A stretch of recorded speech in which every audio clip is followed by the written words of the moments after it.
வாழ்க்கை எதுவென்று புரியவில்லை, வாய்விட்டு அழவும் வசதி இல்லை. வெந்த புண்ணில் அல்லவோ வேலும் பாய்ந்தது, விதியால் வந்ததா இல்லை, சதியால் வந்ததே தொல்லை. விதியால் வந்ததா இல்லை, சதியால் வந்ததே தொல்லை.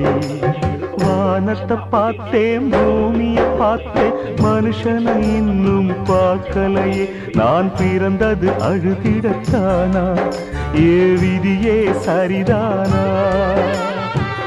தங்க என்னும் தங்கம் இங்கே தீயில்